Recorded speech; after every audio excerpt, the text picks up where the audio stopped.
The Birth of Optima, Greenshore, by David Hammond. Chapter 3. Naughty Louie. I disapprovingly awake to the dreaded sound of my annoying alarm, and with an almighty yawn stretch out my crippled body. The creaks and cracks from my stiff upper back echoes loudly inside the pit. Seems that yesterday's dramas, along with that dreadful nightmare, have both physically and mentally ruined me. I begin rotating my head to harness the pulsating pain from a dull ache that's flared up deep within my neck. My core muscles seem to have weakened too, probably down to the lack of movement inside the pit. After a year of suffering from chronic lower back pain whilst working for Helios, I had begun to seek advice from a well-established physiotherapist who was highly recommended by my neighbour of the Red Zone, Jason Newland. Sally Backhurst, the physiotherapist, had informed me about the psoas major. She told me that the hidden psoas major is the main primary muscle that bridges both upper body to lower body, and had stressed that it was absolutely paramount for me to maintain a strong psoas. Apparently, a strong psoas can be accomplished by the simple correction of your posture. Slouching when either seated or standing is one of the main causes of back pain. People tend to unknowingly wilt without understanding the unnecessary harm they are inflicting upon their core muscles. Many folks are advised to take prescribed pain-killing drugs, which in the end do more harm than good. Furthermore, in the more extreme cases, some people even opt for the more invasive lumbar operations. However, these procedures could easily be avoided just by remembering to keep your stomach muscles strengthened. Various sciatica stretches, along with basic exercises, will also have positive effects too. So it is always good to maintain a strict program to avoid increased harm to your back. Another well-known cause of a weakened psoas muscle is the issue of being overweight. According to Sally, clinically obese folk were more at risk of back injury compared with the more average-sized human anatomies. It's also commonly known that most tall people will at some point of their lives fall victim to lower back pain. So being over 6 foot tall makes me a perfect candidate. Tensing my buttocks while resting my foot on the turret's magnetic platform, I begin to stretch. I jumpstart the muscles by clenching my butt cheeks. It seems to be working, because the lumbar muscles create a noticeable pop when I tense. However, when I relax, it's like having a cigar dubbed out on the centre of my lower vertebra. This means throughout the day, I'll have to no doubt maintain those stretches. The air in here is stagnantly thick, leaving a greasy layer of residue on almost every object within the crudhole pit. Its sinister stench has engulfed my nasal passage, to the point that I also want to heave out last night's supper. I'd become quite accustomed to violent smells growing up, especially from that prison sentence as a child. Being brought up in those darn housing projects designed by Mr. Quest sure have toughened me up. Oh, and let's not forget my job at Helios. It seems that throughout my whole existence, I have consistently ended up in Crud Street. I suppose the potent smells have strengthened my senses, which has probably been the only positive out of the endless of negatives. I reach for my water flask and neck it without breathing. Escaping water trickles down my neck and onto my stinking stained vest. Unzipping my flies while swigging my drink, I then simultaneously begin to urinate. I aim the trajectory downwards into the narrow slit of the manhole cover that I use as my toilet. "Oh, fud," I exclaimed, as yellow droplets of urine miss the slit cover and splash onto my dirty socks. The silo storage systems that now house the Z4s were erected at the time of the forced-upon Zakatarian communist era. Their main purpose was to hold large bodies of fluoride, The fluoride was then deliberately mixed in with clean drinking water and then funneled off into the red zone. Apparently, the Zakatarian elite strategically used the chemical to help keep a docile populace, as fluoride has been highly proven to keep folk dumbed down. The northwestern underground tunnels that connects to the silos have now been made obsolete, down to the last invasion. This means the tunnels of both freshwater and sewage are now non-operational. Zuntra resistance fighters are now the only entities down there. Well, not forgetting the bazrats. The bazrats are ghastly creatures that scavenge in the sludge in the hope to find food. They have also been known to sometimes reach a whopping 2 feet in length. So you wouldn't want to come across one, especially a hungry one at that. Many have stated that they only attack when they're starving. I myself had never come across an overly aggressive rat, but a few of my pals at Helios did, and even had the scars to prove it. Lucky enough, the resistance groups operate almost 100% of all underground tunnels of Greenshore's suburbs. The tunnels vessel off under each neighbouring zone and pretty much cut off around the surrounding outer edge of the suburbs. It's highly unlikely, however, should the enemy ever take up such strategical positions within the tunnels, they would then have to contend with the fail-safes that have been strategically put into place. At the edge of each enemy border, there are expertly rigged explosives. Should they be detonated, they would trigger a series of blasts. The explosions would then cause infiltrated tunnels to collapse, while safely sealing any possible threat. Well, that's the theory. Therefore, it's imperative we hold and defend them at all costs. We pitsters are limited to outside wash and toiletry facilities due to our strategic positions. This means we have to use the drainage systems below our silos as our very own toilet, which is basically just like taking a dump on the heads of your fellow brothers. The smells that rise from the underground tunnels do give off an extreme twang that's made even worse when the temperature rises. I hold my heart and say I sincerely apologise to the heroic resistance fighters beneath us. The small hole within the centre of my pit has a small handle that lifts the manhole cover up for the disposing of faeces. Damn, it takes some practice to aim inside of it. Yet, over time, you do get used to it. 850 hours. It's now only 10 minutes to go before I commit to recon operations. I have a quick rummage through my ration storage bag and pull out a packet of breakfast bars, along with a sleeve of vitamin tablets. I pop the pills and then wash them down with the dry grain and raisin snack, while trickling some water from my hip flasks to help aid the process of digestion. Lifting myself up and onto the upper turret platform, I proceed to don the rigger boots. From the corner of my eye, I can see Louie. The scruffy cat has sneakily popped his head out from the connecting tunnel, watching me as I activate the self-lacing mechanism of my boots. Squeezing himself out of the hole and onto my pit, he excitedly bounces onto the base of my platform. The cat then sits casually between my rigger boots, and just like clockwork, he is here to deliver yet another message. I squat down and stroke his little cuddly head while retrieving the note. Unravelling the crease-folded paper that was tucked into Louie's harness, I begin to have a browse. Sharpe.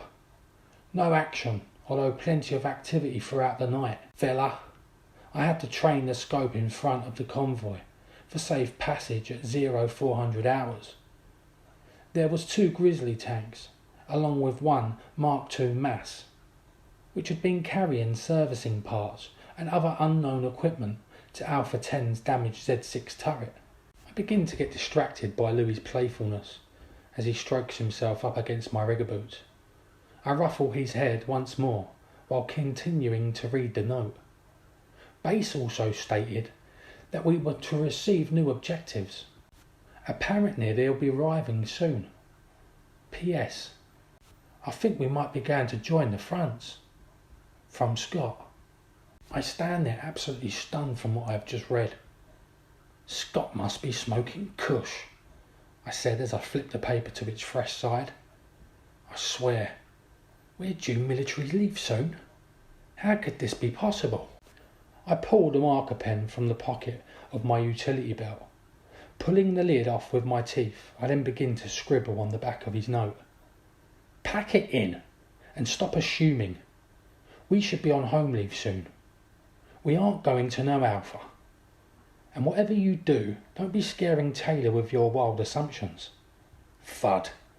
If he receives this, he'll flip, especially if you're just going on your own paranoia.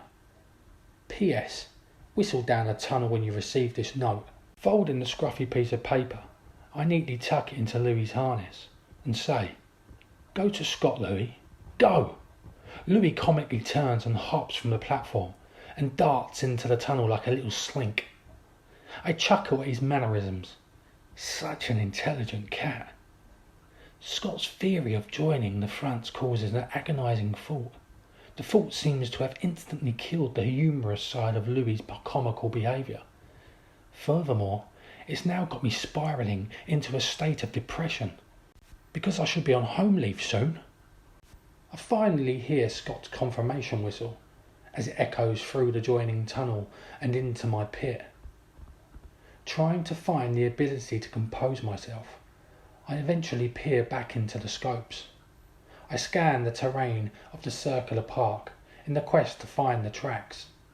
The tracks from the convoy that Scott had wrote about soon catch my attention.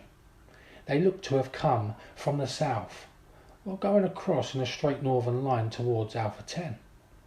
The tracks then make their way 5 o'clock easterly towards Alpha 15. Good to know Scotty was observing and not snoring, I suppose.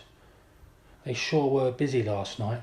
Upon close observations, I can determine that Alpha 10's damaged turret has been replaced with a fully operational Z6. In addition to this, Alpha 10 have a replenished 12-man unit, who now seem to be in defensive positions across their outpost. A visiting Mark II mass, situated to the right of their ammo station, has a connecting trailer. On board the trailer lays a pile of dead bodies, presumably from yesterday's attack. I zoom out, panning the scopes 12 o'clock from my position, and now aim the scopes towards Alpha 15. The base now has Alpha 10's damaged Z6, with approximately 2 engineers repairing her behind the left side of their buffer wall. 2 cargo boxes are neatly placed side by side, near to the underground bunker. The observations lead me to believe that old Scotty boy could be right after all, as the shapes and size of each cargo box certainly look like they could be containing temporary Z4 turrets. Sliding the screeching row of my turret 3 o'clock to the right, followed by an increased zoom, and Alpha 20 falls into sight. 8 personnel seem to be carrying out both defensive and maintenance works. Upon my observations, I think it's a good idea to inform base of my first shift report. I reach for my hit radio to report the fine details to base. Sharpe to base. I repeat, Sharpe to base. Do you copy? Copy, Sharpe. What's your report? All bases in defensive positions. Everything's looking peachy down here. A slight crackle from the radio, and base replies. D12, Sharpe. Copy that. Stand by for your new objectives. New? New objectives? Damn. I hope Scott is wrong, I said while gripping the mic even tighter to help counterbalance the fearful shake of my hand. I push down on the switch and reply. Sharpe to base, copied and received, over. Taking my face away from the scopes, I stand deflated. Damn, that's home leave well and truly ruined. My forehead has instantly created pearls of sweat within seconds as I negatively bury it deep within my dehydrated bicep I lean my body weight onto the turret's mount and ponder to myself. I do hope they don't move us to the fronts. The pit is mine. I'm going nowhere. Sod them. The thoughts engulf my mind of negative what-ifs. The turret has become part of me, and I a part of it. I've become attached to my surroundings and institutionalised to its procedures, to the point I don't think I could ever adapt to any other task. How am I ever going to fit into the front line? I'm a bloody mess. What about Taylor? He'll no doubt be sent to the wastes as punishment, especially if he doesn't comply to the new orders. Oh, fud it. Standing up on the platform while looking down at my weathered rigger boots, I start re-evaluating my position within the military. Do I really want to stay stagnant like a piece of faeces within this putrid cesspit? Or do I want to strive and push forward in my military career? I remember Jason Newland, my red zone neighbour, telling me to push further through the military, as it would open up more wholesome pathways.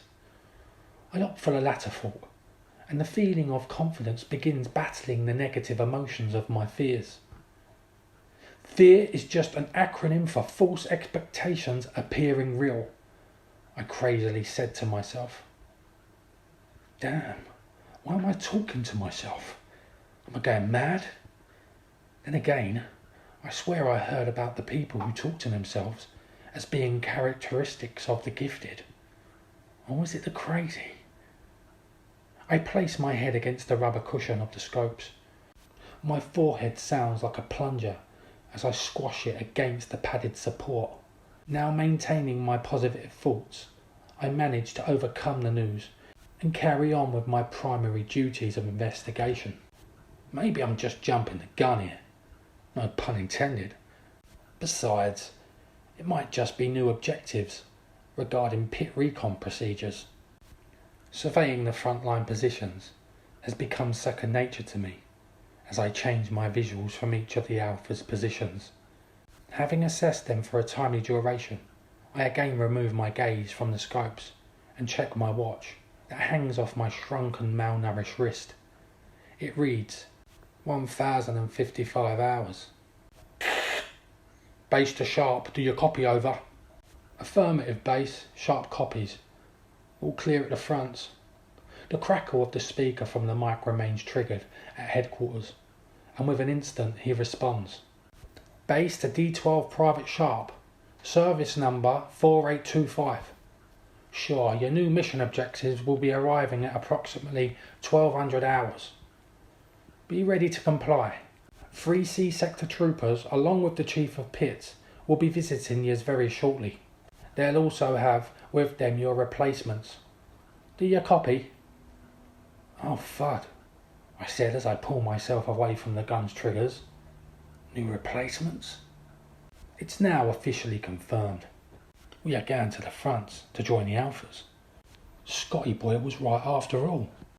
In a courageous effort, my mindset changes as I positively prevail. Affirmative base, D12 Private Paul Sharpe, service number 4825, copies. Over. The stranger at the base then replies, Sharpe? That's a roger. Sure, it's been a pleasure, so it has. Oh, and make sure you keep out of trouble, pal. Thanks, base. I'm now totally choked. Damn, I'll never hear that radio voice ever again. And I still haven't got a face to go with the voice. Well, apart from the one I created in my mind's eye. For the 6 months that I've served at the pits, I've strangely found a friendship in the Carrick accent of the base controller, as his voice reminds me so much of my good friend Mickey McNally. So we're heading to the Alphas then. Crud, is this really happening? It's amazing how you get connected to little things, voices, surroundings, procedures, etc. It's those everlasting memories that never go away. Looking around whilst absorbing every grain of cement across the circumference of the pit, and I begin to give it a silent farewell. I study the tally of marks I had made with my marker pen. I begin to feel slightly emotional. See, Mum wouldn't want me to remain here anyhow. And deep down, I know that should anything happen to me, on the front line, I would be reunited with her in heavenly bliss. I reach into my pocket and pull out my marker pen and finish the tally off with the words, "Sharpe was here." I then complete the message with a funky drawing of a cracked skull as the marker pen struggles over the bumpy surface of the silo wall. Having put the marker pen away, I retrieve my wallet from my utility belt pocket. Flipping the leather sleeve while rotating the wallet, I stare into the worn-out transparent photo holder. The picture inside is of my beautiful mother. My mother's passport photo is frayed and deteriorated, yet her eyes still sparkle so vibrantly. Her delightful smile is so affectionate, it almost feels like she's alive. Having studied the photo of my mother for a few minutes, it seems to have extinguished all fear of mortality. I have evolved. But what about Scott? Crud. But more importantly, Taylor. He's going to find it hard going back to the fronts for sure. Especially what he went through at Alpha 20. The flow of time presses ever so closer to our new mission objectives. As I continue my observations, 1145 hours. Suppose I better make a start and collect all my belongings. I leap off the platform and start frantically throwing my personal items upwards towards the circular hatch. I then reach up to my black pitfighter trench coat that's hanging from the hanging hook. Carefully unhooking the coat, I begin to examine it. It's intimidatingly long to just above the knees, with dusty wide shoulders that maintains a narrow width the whole length down. On the right arm of the trench coat is the pit emblem. The shape of the emblem is of a shield that has a thick red heavily stitched surround. Centre of the emblem lays the formidable Z4 600 turret that's stitched in red cotton with a white background. The badge was issued to me after completing my 6-month Z4 turret training program. I remember the whole class being issued with these badges. Never have I seen the excited looks on grown men and women's faces as they received the piece of cloth with honour. It's amazing how small, insignificant things such as silly badges get people emotional. When I received mine, I was quite disheartened. All that endeavour, all that hurt in training camp, and for what? Just to be shoved down a stinking crud hole pit and forgotten about? Don't get me wrong, I love my nation. Furthermore, I would sacrifice my own life to see it prosper. However, I just wish it would offer more support to its serving military personnel. Another important issue that I just can't get my head around is its unjustifiable outlook towards its veterans, men and women. The poor fudders literally get thrown into the skip with a lame-ass pension after all the sacrifice they have given. It's a fudding joke. I begin to slip each skinny arm through to each sleeve of the coat while pulling the sides of the jacket together. I then observe the jacket by looking downwards and notice that I have lost a considerable amount of weight. Yet, the jacket still looks the dog's bollocks. Behind the home of the jacket also hangs my thick leather belt. Connected to the belt is my pistol that lays comfortably within its thick leather holster. I strap the pistol belt around my waist by threading it into the waist slots of my trench coat and then start adjusting its bronze buckle. Pulling the belt, I notice the original buckle pinhole is no longer useful, down to my shrinking waistline. Finding a more suitable hole, I proceed to adjust my holster to the right side of my waist. Unclipping the button that secures the gun into place, I get into my shooting stance. I face the turret platform, left leg forward and right foot pointing toward the right side of the silo wall. From my right side peripheral vision, I spot Louie, stealthily surveying me from the entrance to his tunnel, as if I'm some kind of mental patient. Spinning to the right with both heels of the smooth metal boots, I jokingly draw my cold pistol towards the cat's head. The comical reaction of him scurrying in reverse is epic, as he slides into the hole in a panic. I haven't seen the gun for some time, as I hadn't really had any use for it in here. The hanging jacket has acted as a great preserver, as there is not a particle of dust on its main body and barrel. The PKK pistol is a Zuntra military handgun that's commonly used throughout the forces. My pistol was issued to me a year ago, just after completing the first part of basic military training. The specially measured handle fits perfectly in my right palm, due to it having a made-to-measure carved wooden grip. The rear of the handle is engraved with 4825, which is my service number. Just below the handle grip is the magazine insert that accepts 10 .30 caliber rounds. Swapping the gun to my left hand, I reach to my holster. The interior is of a red fluffy cloth-like material, which has been professionally stapled inside its base. The outer casing is grainy black leather with a squared box gun-shaped design. Connected to the outside is two heavily stitched brass button pockets, containing its two 10-round magazines. 1150 hours. Having cleared most of my items, I presume observations of the 3 Alpha locations. Advancing military boots coming from behind my pit catch my attention. Taking my face away from the scopes, I immediately pause like a statue and begin to tilt my head, facing my left ear to the direction of the marching boots. The muffled voices of the C-sectors from the distance are becoming more and more louder. I kneel to deactivate the boots and say, "Boy, am I glad to see the end of these." I begin gathering my combat boots, to which an authoritative voice shouts from the east of the mound, "Service number 4825, 5006 and 4565. Get out of those darn pits now and fall into line." Cheeky fud. That's no way to talk to serving military men such as ourselves. Having grabbed my boots and rucksack, I then clamber up the ammo steps, while cautiously popping my head out the hatch.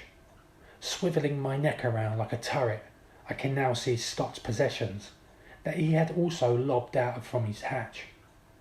To my left is Taylor, awkwardly carrying his belongings towards the group of men that are now gathered at the bottom of the left side of the mound. I observe Taylor's stumbling walk, which has made it clear to me of his deeply embedded emotions. He fearfully looks over to my direction as I climb out my hatch, and then sprightly proceeds to the advancing men like a scared rabbit. Turning to the left, I kick the remaining pieces of personal belongings that I had previously chucked out the pit. I gain on the large group and begin to pick them up, along with the rest of Taylor's belongings that he had unknowingly dropped behind himself. "Hurry up, men! We haven't got all day," yelled the chief of pits. I now fall in line with Taylor, while Scott makes a complete fool of himself by almost falling down the mound. He eventually joins our line by crashing in between us, out of breath. Sorry, Grief, Chief," stammered Scott as he nervously squeezes himself in between both myself and Taylor.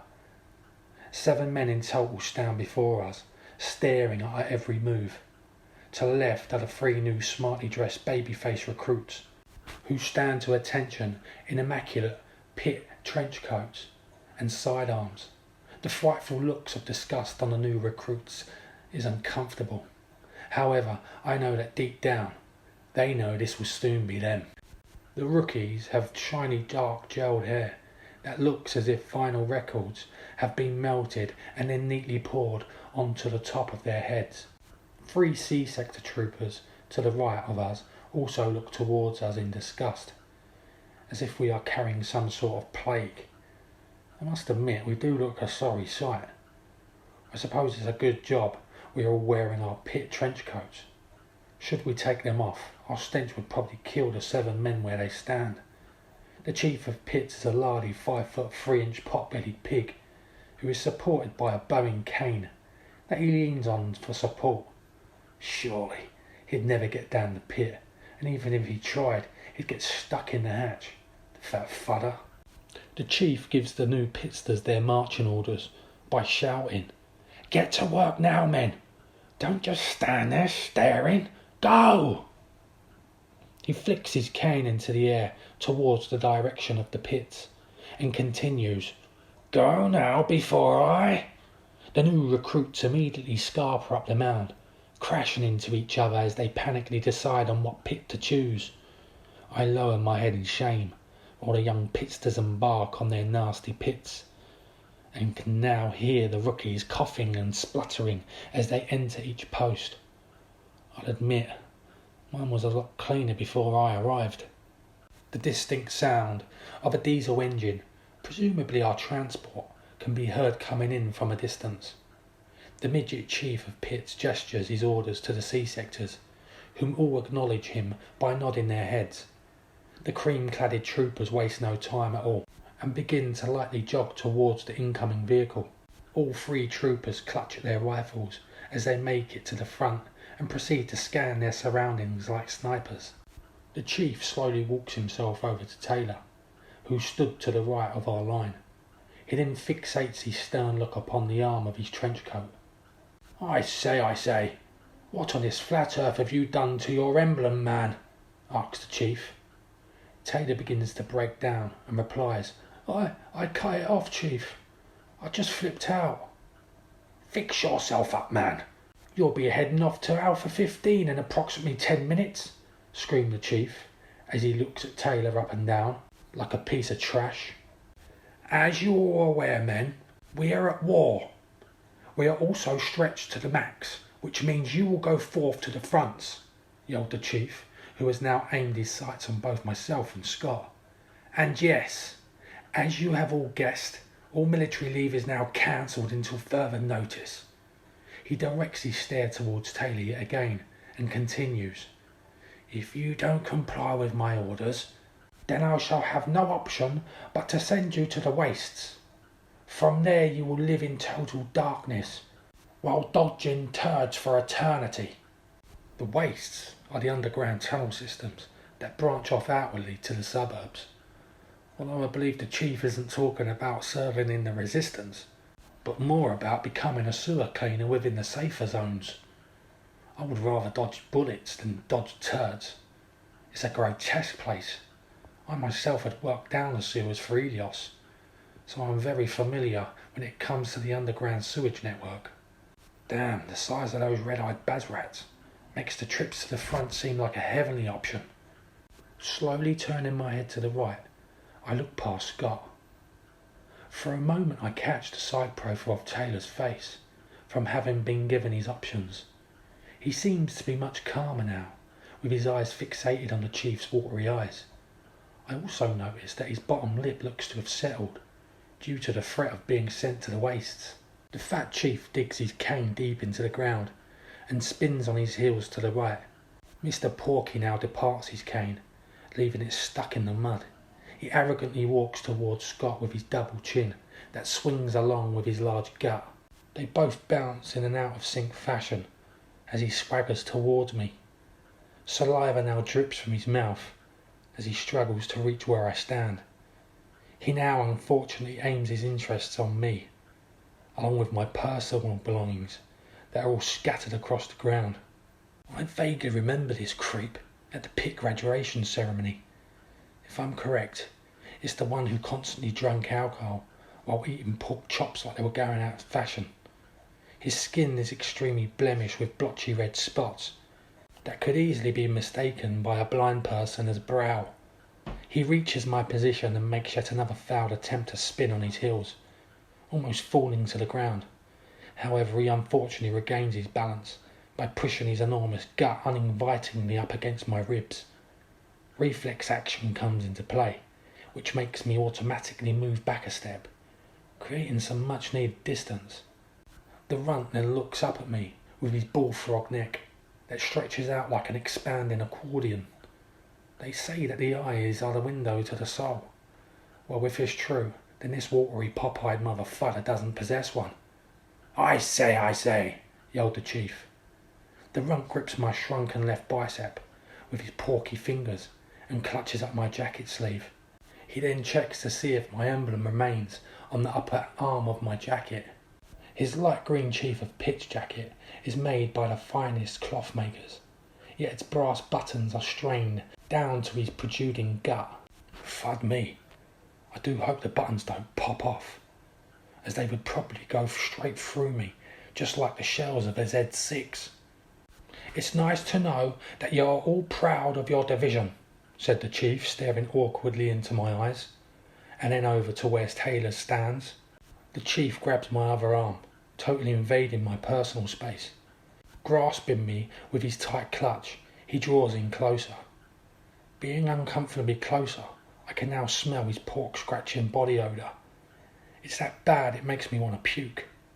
The man has clearly never had a vegetable supper in his life, and as a matter of fact, he looks to have taken on the form of a pig in appearance. Well, they do say, you are what you eat. He creepily bites away at his bottom lip, and then cracks a spooky smile that exposes his tiny yellow teeth. The spaced out teeth sit inside his dead gums, and look very similar to individual pieces of sweet corn. He now releases his grasp, and decompresses his gut away from me. Ready yourselves, men. You will link up with Alpha 15 very shortly and show 100% commitment. Just beyond the front lines are the gatekeepers and those upside down scumbags. So be vigilant. He pauses for a couple of seconds to regain his breath and then continues. We will fight them on the beaches, and we shall fight them in the oceans. We shall never surrender.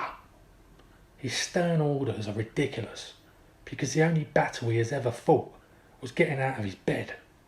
Now gear up on the mass and clear off out of here, exclaimed the Chief as he spins to his left.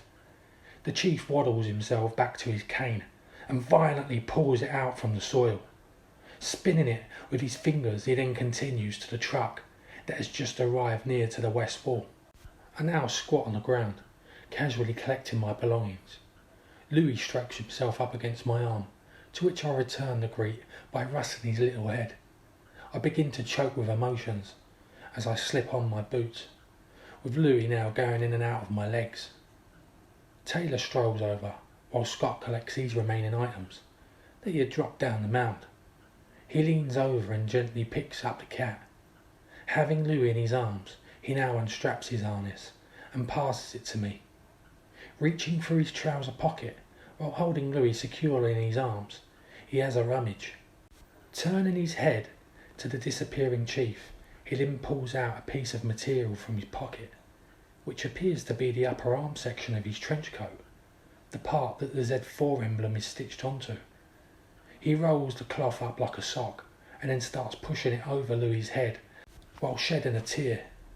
There you go, little fella, said Taylor, wiping the tears from his eyes. Having the cloth over his body, he then secures it by carefully feeding both of the cat's front legs through the tiny holes. The pit fighter badge now lays neatly flush on Louie's back as Scott returns. That looks fantastic, exclaimed Scott. So that's where your arm badge went. I pass the harness to Taylor and chuckle at Louie in his new uniform. My chuckle generates a ripple effect that gets both Taylor and Scott laughing too. Louie's harness is finally strapped back into place by Taylor, who laughingly says, "This is the real Chief of Pits, not that fat lazy drunkard." Taylor wipes the tears from his mucky cheeks and continues. Me and Scott are going to explain the pit procedures to the rookies and obviously tell them to look after the cat. Should anything happen to our Louie, then I shall hit the pits with the Z6. I fucking mean it. I nod my head to Taylor as he passes Louie to Scott and gently lean over to ruffle the cat's little head for the final time. Farewell, little fella, I said as his bright green eyes stare at me. He knows what's going on, lads. Listen up. Take your time. I'll load the truck. I begin to carry some of our equipment towards the idling mass, while Scott and Taylor climb the mound. They jokingly curse each other as they reach the top, forcing me to snigger to myself. Having reached our transport, I spot the 3 blood-stained body bags at the rear of the vehicle. The bodies sit stacked on top of each other as the loud conversations of both chief and driver flow. Two of the bodies look complete, yet one looks more like a mixed match of body parts. I respectively hold my head up high as I pass the inanimate bodies. It's a deeply upsetting feeling to see such things so up close. But hey, it comes with a job, I suppose. The chief and driver seem to know each other very well. And again, they look very alike, possibly brothers. Their chins wobble about as they converse in depth about military updates, food, etc. I throw our equipment onto the loading trailer and sprightly head back for the rest of the gear.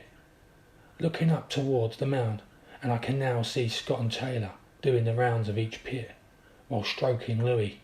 Having reached the rest of our items, I begin to gather them by throwing them over my shoulder. I then head back to the trailer, taking one final glance at the side of my turret post. Mixed emotions of leaving the pit finally hits me, producing a tear to my eye. I reach the trailer and with my free hand wipe away the tears that had mixed into the soot of my cheeks. Not caring about my response from the chief, or his twin for that matter, I then continue to lift myself along with the items onto the wooden flatbed. The C sectors remain crouched in a defensive formation at the side of the truck. They've got a cushy number. At least they get to go back to the city and enjoy the entertainment of what it has to offer. Busy bars, nightclubs and restaurants, etc. Oh, and let's not forget about those women either. I look at them in pure envy as they sparkle in their glossy cream armour while clutching away at their shiny M21 rifles. Damn, if I'm ever given the opportunity of joining the C sectors, I will. No question asked. I neatly place our rucksacks over the rotted floorboards of the flat-bedded trailer. The trailer itself is a steel-frame body with welded hoops. They're all covered in blood, presumably from transporting prisoners. At the front of the trailer is an A-frame drawbar that's then connected to a tow bar of the heavy Mark II mass unit. Just above the A-frame is a hydraulic lifting crane with a battered sound speaker that's bolted at the arm of the hoist. At both sides of the trailer is its spare bolted wheels, 4 in total, just enough for its 4-wheeled, 2 suspension supported axles. I look up towards the mound from my position and spot the guys making their way down the slope. Taylor looks like a wreck as he walks with his head down. They finally make it to the mass and exhaustingly clamber on board the trailer. As long as we watch each other's backs, we'll be fine, said Scott to both myself and Taylor as he sits himself on the edge of the trailer.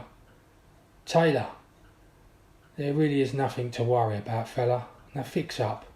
The bodies of Alpha 10 are now being carried away by the C sectors, who struggle with the dead weight of the body bags. Having transferred 2 of the bodies to the pit division's perimeter, they then return for the last. The C sectors prepare to lift the last body, while the chief gives his orders to the driver to move out. Fatty begins to waddle off behind the marching C sector, who follows behind his colleagues that are now carrying the last body. He then reaches the rear of the trailer and performs his signature spin by digging both his cane and heel into the ground. The chief then leans his whole body weight onto his bowing cane and proceeds to salute us with that rather uncomfortable, creepy grin. We reluctantly salute him back with half-measured salutes as the trailer rattles from the engine's revs. The roaring engine vibrates my jaw, forcing me to chatter my teeth. I now look towards the mound, and to my amazement I can see Louie. A slight nudge of my elbow into Scott's waist catches his attention.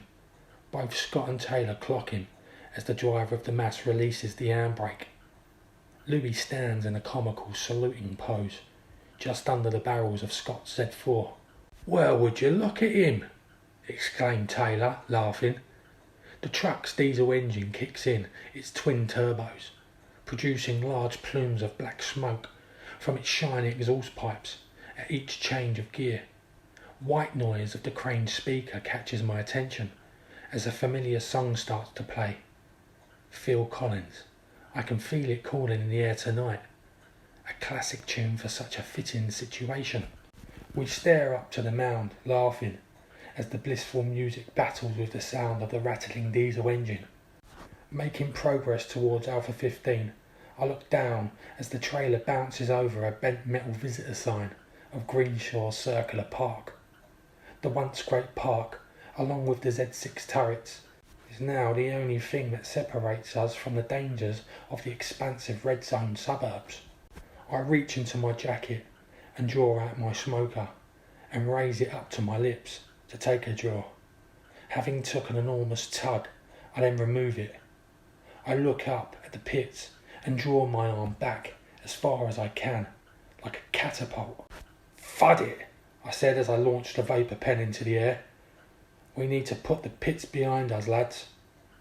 "Maybe you're right," said Scott as he rummages through his rucksack. Scott launches a box of cigarettes into the direction of the pits and shouts, "Good riddance!" "Louie! Louie! Look, it's Louie!" screamed Taylor whilst grabbing away at Scott's shoulder.